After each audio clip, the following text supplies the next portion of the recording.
Hello students, our next topic is electric field intensity at any point on the axis of a uniformly charged circular ring or loop. क्या कहता है कि आपके पास एक ring है,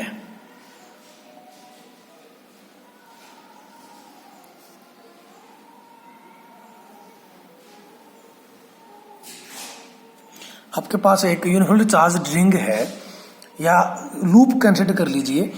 तो इसके ऊपर क्या है कि एक कोई चार्ज है, कोई चार्ज है, इसके ऊपर यूनिफॉर्म रेट से वो डिस्ट्रीब्यूटेड है, यानी कि फैला हुआ है।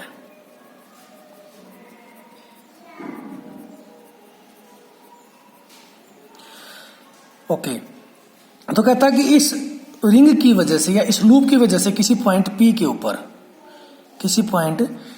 के ऊपर हमें क्या बताना है, इलेक्ट्रिक फील्ड इंटेंसिटी या इलेक्ट्रिक फील्ड कह सकते हैं सिंपली अब इसको। ठीक है, तो क्या लिखिए, let us consider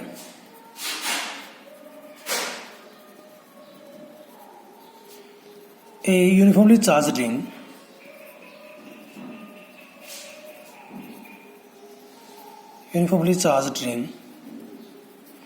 of radius A. Let Q be the charge distributed over the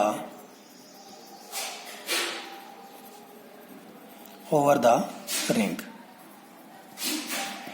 क्या कहा बेटा कि एक आप क्या मान लीजिए, एक रिंग मान लीजिए जिसका रेडियस कितना है A। ठीक है, जिसका रेडियस कितना है A, ये हमने इसका क्या मान लिया, सेंटर इस रिंग का। ठीक है, मान लीजिए इसके ऊपर Q जो चार्ज है वो यूनिफॉर्म रेट से इसके ऊपर डिस्ट्रीब्यूटेड है। ठीक है, तो बताइए कि इस केस में जो लीनियर चार्ज डेंसिटी है उसको वो कितनी होगी। तो देखो, आपको पता है लीनियर चार्ज डेंसिटी को हम लैम्डा से लिखते हैं।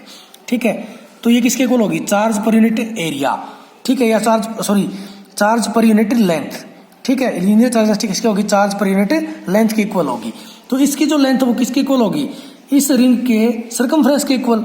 ठीक है, और इस रिंग की सर्कमफ्रेंस क्या होगी, 2 पाई इंटू रेडियस। ठीक है, तो रेडियस कितनी है इसकी A, तो क्या हो गया, lambda is equal to Q upon 2 pi A। इसको हमने क्वेश्चन नंबर नाम दे दिया 1। ठीक है, आओ जरा इस डायग्राम को समझने की कोशिश करते हैं बेटा। कि मान लीजिए इस रिंग के सेंटर से उस पॉइंट P के जो डिस्टेंस है वो कितनी है, x। ठीक है, इस रिंग के सेंटर से इस पॉइंट P की डिस्टेंस कितनी है, x। कौन सा पॉइंट है ये P, जिसके ऊपर हमें इस रिंग की वजह से इलेक्ट्रिक फील्ड निकालना है। ठीक है, तो क्या करो, आप एक छोटा सा लेंथ एलिमेंट यहां मान लेते हैं, हम एक छोटा सा कंपोनेंट या एलिमेंट मान लेते हैं। इसको नाम दे दिया मैंने AB। ठीक है, इसको क्या नाम दे दिया, AB।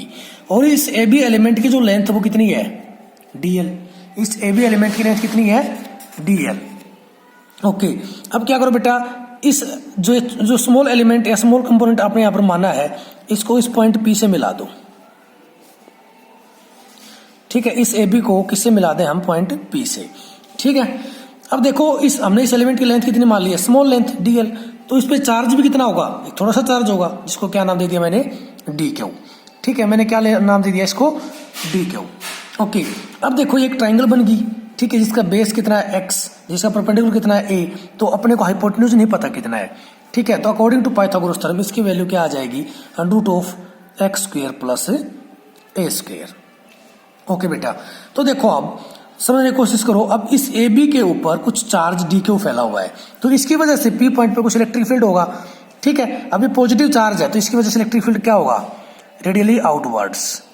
क्या हुआ, रेडियली आउटवर्ड्स। तो मैंने इसको क्या नाम दे दिया, E1। ठीक है, सॉरी DE1, क्या नाम दे दिया मैंने इसको, DE1। क्योंकि हमने स्मॉल एलिमेंट लिया है तो उसके ऊपर स्मॉल चार्ज होगा, तो स्मॉल चार्ज की वजह से स्मॉल इलेक्ट्रिक फील्ड होगा, जिसको मैंने क्या नाम दे दिया, DE1। ओके, अब क्या करो बेटा, अब देखो यहां पर कि इसके ऊपर जो चार्ज डेंसिटी है वो किसकी इक्वल होगी, लैम्डा इज इक्वल टू में DQ अपॉन DL।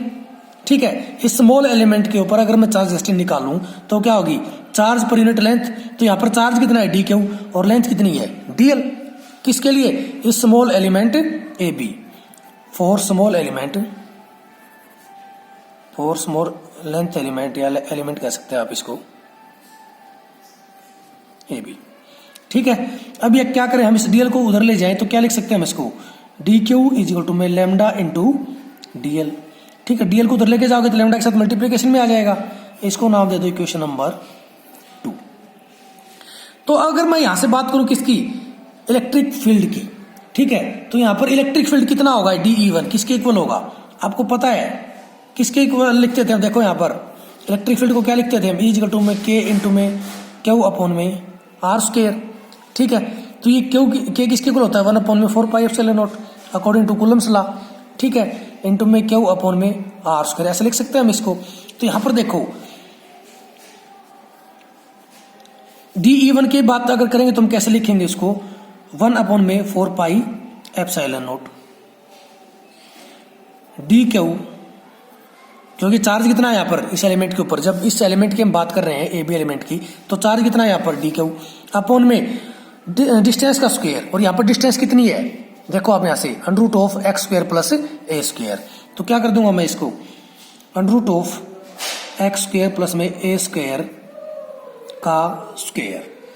ठीक है, तो जब स्क्वायर को हटाऊंगा तो मैं क्या लिख सकता हूँ, 1 अपॉन में 4 पाई एप्सिलॉन नॉट इंटू में डी क्यू अपॉन में एक्स स्क्वायर प्लस में ए स्क्वायर। क्यों, क्योंकि यहाँ पर रूट से स्क्वायर कट जाएगा। ओके, ये इक्वेशन आगे बेटा क्या, इक्वेशन नंबर 3। ठीक है, नाउ पुटिंग या substituting equation number 2 in 3 we get, 2 को 3 में पुट कर देंगे तो हमें क्या मिलेगा बेटा, DE1 इज इक्वल टू में 1 अपॉन में 4 pi epsilon naught as it is. Okay, second equation में क्या दिया गया है, डी क्यू की वैल्यू कितनी, लैम्डा इंटू डीएल। तो जो थर्ड इक्वेशन है इसके अंदर हम क्या करेंगे, डी क्यू की जगह क्या पुट कर देंगे, लैम्डा इंटू डीएल। तो क्या हो जाएगा, 1 upon 4 pi epsilon not into में lambda into DL upon x square plus में ए स्क्वायर। ये होगी इक्वेशन नंबर 4। ओके बेटा, अब देखो इक्वेशन नंबर 1 के अंदर हमने लैम्डा की वैल्यू निकाली थी कितनी, क्यू अपॉन 2 पाई ए, क्यू अपॉन 2 पाई ए। तो इस वैल्यू को हम इक्वेशन नंबर 4 में पुट कर देंगे। नाउ सब्स्टिट्यूटिंग, नाउ पुटिंग या सब्स्टिट्यूटिंग जो मर्जी आप लिख सकते हो, इक्वेशन 1 in 4 वी गेट, हमें क्या मिलेगा बेटा, DE1 इज इक्वल टू में 1 upon 4 pi epsilon not, lambda की वैल्यू क्या आई थी, क्यू अपॉन 2 पाई ए। तो क्या हो जाएगा, क्यू अपॉन में 2 पाई ए इंटू में DL अपॉन में एक्स स्क्वायर प्लस में ए स्क्वायर। ठीक है, इसको मैंने नाम दे दिया equation number 5।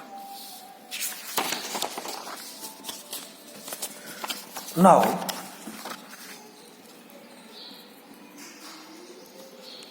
consider a small element CD opposite to the diametrically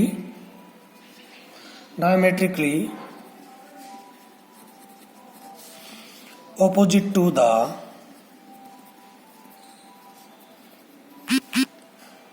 element A B. Okay बेटा, अब देखो यहां पर डायग्राम के अंदर जो हमने ए बी एलिमेंट माना था बिल्कुल उसे ठीक ऑपोजिट में एक सेम लेंथ का वहां पर भी डीएल लेंथ थी, तो यहां पर भी कितनी लेंथ होनी चाहिए, डीएल। उस पर कितना चार्ज था, डी क्यू, तो उस पर भी कितना चार्ज होगा, डी क्यू। ठीक है, ये स्मॉल एलिमेंट मान लिया डीएल। अब आपको पता है कि ओरिजिन से इसकी डिस्टेंस भी कितनी होगी, ए, यानी कि रेडियस के इक्वल ही होगा। तो ओके बेटा, और देखो अगर मैं इस CD को किससे मिला देता हूं, पॉइंट P से मिला देता हूं। ठीक है, तो देखो ये वाली ट्राइंगल, ये वाली ट्राइंगल, ऊपर वाली ट्राइंगल और नीचे वाली ट्राइंगल दोनों एक जैसे ही होंगी, इक्वल होंगी। तो ये इसकी ये जो आर्म है ये भी कितनी होगी, X square under root of X square plus A square. Okay बेटा, तो देखो अब इस स्मॉल एलिमेंट जो CD है, इस CD एलिमेंट की जो इलेक्ट्रिक फील्ड होगा वो क्या होगा, DE2। मैंने क्या मान लिया इसको, DE2। ठीक है, वेक्टर DE2। ओके बेटा, उसकी डायरेक्शन क्या होगी, रेडियली आउटवर्ड, क्योंकि ये भी पॉजिटिव चार्ज है। ठीक है, तो यहां तक आपको कोई डाउट आई थिंक नहीं रहना चाहिए। ओके, अब क्या करेंगे हम, देखो अब आपको पता है कि जो पीछे वेक्टर के अंदर हम किसी एक कोई सिंगल वेक्टर आपको दिया होता था, जैसे कि मान लिया फॉर एग्जांपल कोई आपको एक वेक्टर दे दिया, ठीक है, तो इस वेक्टर को हम दो रेक्टेंगुलर कंपोनेंट्स में डिवाइड कर लेते थे। एक कंपोनेंट ये होता था, दूसरा ये, ठीक है। अगर मान लिया ये वेक्टर मैंने क्या नाम दे दिया इसको ए, ठीक है, तो ये होता था एंगल के साथ वाला ए कोस ऑफ थीटा, ठीक है। ट्रिक है, एंगल के साथ वाले को हम कोस थीटा ले लेते हैं, बाकी वैसे तो नॉर्मली इसको हमें निकालना पड़ता है, लेकिन अगर वो ध्यान नहीं रहता है तो आप ध्यान रख सकते हो कि एंगल के साथ वाला कोस थीटा आता है, ठीक है, और दूसरा ए साइन ऑफ थीटा। तो इसी प्रकार यहाँ पर देखो बेटा, ये जो लाइन है जो ए बी को और पी को मिला रही है, ये इस रिंग के एक्सिस के साथ थीटा एंगल बना रही है, ठीक है, इधर वाली भी थीटा बना रही है। तो ऑब्वियस सी बात है एक्सिस के साथ आपको पता कि आमने सामने के एंगल इक्वल होते हैं, ठीक है, तो ये एंगल भी कितना होगा थीटा, और ये एंगल भी कितना होगा थीटा। तो जब DE1 को दो रेक्टेंगुलर कंपोनेंट में डिवाइड करूंगा तो एक कंपोनेंट तो इसके अलोंग आ जाएगा और एक ये आ जाएगा, ठीक है। तो एंगल के अलोंग हमने क्या कहा था, कोस थीटा, दूसरे के अलोंग साइन थीटा, तो क्या आ जाएगा DE1 साइन ऑफ थीटा। ये क्या हो जाएगा DE1 कोस ऑफ थीटा, ठीक है। डायग्राम में नजर नहीं आ रहा होगा, लेकिन ये वाला क्या आ गया DE1 cos of theta. Okay, इसी प्रकार जब DE2 को दो रेक्टेंगुलर कंपोनेंट्स में डिवाइड करूंगा तो एक तो इसी के अलोंग आएगा DE1 कोस ऑफ थीटा के अलोंग, और एक इसके DE1 साइन थीटा के ऑपोजिट आएगा। ये क्या हो जाएगा DE2 साइन ऑफ थीटा, और ये इधर वाला क्या होगा DE2 cos of theta, DE2 cos of theta.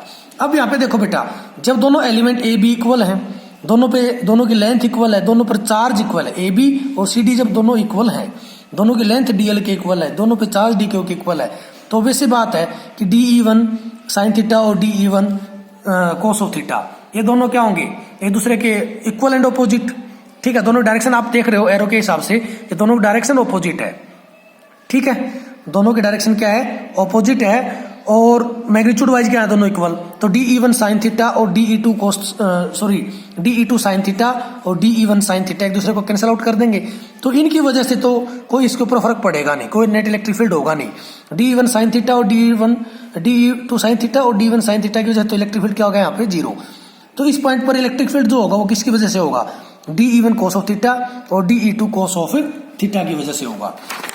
तो मैं यहाँ पे क्या लिखूंगा बेटा, देखो DE1 इजिकल टू DE2, ठीक है, यानी कि इसके ऊपर अब दोनों एलिमेंट एक जैसे हैं तो उसके ऊपर जो नेट इलेक्ट्रिक फील्ड होगा वो दोनों एलिमेंट्स की वजह से क्या होगा, सेम, ठीक है। जब हमने उसको रेक्टेंगुलर कंपोनेंट्स में किया तो आपने देखा कि जो परपेंडिकुलर कंपोनेंट बने थे, ठीक है, जो परपेंडिकुलर कंपोनेंट थे एक्सिस के जो परपेंडिकुलर कंपोनेंट थे वो एक दूसरे के कैंसिल कर दिए, और जो एक्सिस के अलोंग थे वो दोनों क्या हो रहे हैं, ऐड हो रहे हैं।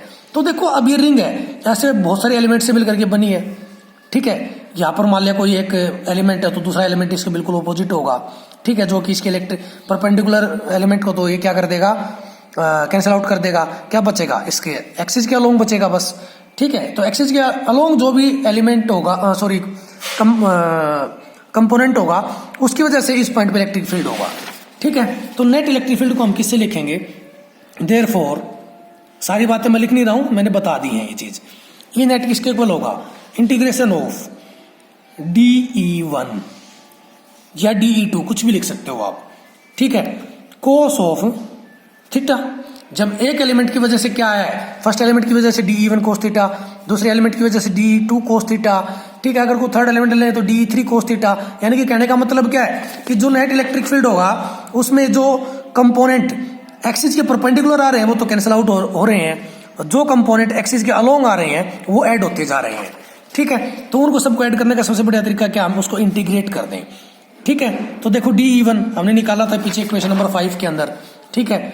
इक्वेशन नंबर 5 में क्या था, 1/4πε0 क्या हुआ upon 2π into DP by into DL by x square plus में a स्क्वायर। तो लिखो इसको 1/4πε0 इंटू में क्यू अपॉन में 2πa इंटू में DL अपॉन में x स्क्वायर प्लस में a square cos of theta. अब इस कोस थीटा को हमें यहाँ से रिमूव करना है, क्या आ जाएगा 1/4πε0 इंटू क्यू अपॉन में 2πa DL अपॉन में एक्स स्क्वायर प्लस में a square as it is into में कोस थीटा। देखो अब यहाँ पे कोस थीटा बेटा ट्राइंगल के अंदर आपको पता है किसके बराबर होता है, बेस अपॉन हाइपोटेन्यूज, ठीक है, तो चाहे ऊपर वाली ट्राइंगल कंसिडर करो चाहे नीचे वाली, बेस क्या है एक्स, हाइपोटेन्यूज क्या है under root of X square plus A square. तो इसकी जगह मैं क्या लिख सकता हूँ, कोस थीटा की जगह पे X under root of X square plus में ए स्क्वायर। ओके बेटा, अब देखो, अब डिफरेंशिएशन किसका दिया हुआ है, लेंथ का, तो बाकी टर्म क्या है, कांस्टेंट बाहर निकाल लेंगे, क्या आ जाएगा 1/4 पाई एप्सिलॉन नॉट इंटू में क्या अपॉन में 2 पाई ए इंटू में एक्स अपॉन में एक्स स्क्वायर प्लस में ए स्क्वायर की पावर 3/2, क्योंकि एक पावर कितनी है 1 पावर यहाँ पे है और 1/2 पावर यहाँ पर है, तो जब 1 + 1/2 करो क्या हो जाएगा नेट 3/2, अंदर क्या बचेगा dl। ठीक है, अब यहां से देखो बेटा हम क्या कर सकते हैं, जब आप इसको क्या करोगे, इस स्मॉल लेंथ एलिमेंट को आप इंटीग्रेट करोगे तो ये किसके इक्वल आ जाएगा, एल के इक्वल। ठीक है, ये कंपोनेंट किसके इक्वल आ जाएगा, एल के इक्वल, और ये एल किसके इक्वल होगी, जो रिंग की लेंथ है वो किसके इक्वल होगी, उसकी सर्कमफ्रेंस के इक्वल। तो सर्कमफ्रेंस क्या है 2 पाई ए, तो लिखो 1/4 पाई एप्सिलॉन नॉट इंटू में क्या अपॉन में 2 पाई ए इंटू एक्स इंटू में 2 पाई ए अपॉन में एक्स स्क्वायर प्लस में ए स्क्वायर की पावर 3/2। 2 पाई ए से 2 पाई कैंसिल आउट, क्या बच गया बेटा क्यू एक्स अपॉन में 4 पाई एप्सिलॉन नॉट इंटू में एक्स स्क्वायर प्लस में ए स्क्वायर टोटल की पावर 3/2। ठीक है, तो ये क्या आ गया बेटा, net electric field at point A due to whole uniformly charged circular ring. अब देखते हैं इसके कुछ स्पेशल केस हो सकते हैं क्या। तो this is the final result. ठीक है, अब स्पेशल केस देखिए, कहता कि जब if x is greater than a, अगर x a से बहुत ज्यादा बड़ा है तो a क्या हो जाएगा, a को हम क्या कर सकते हैं, नेग्लेक्ट कर सकते हैं। तो यहां पर क्या है एक्स स्क्वायर प्लस में ए स्क्वायर की पावर 3/2 को हम क्या लिख सकते हैं, एक्स स्क्वायर की पावर 3/2, 2 से 2 कट क्या आ गया x की पावर 3।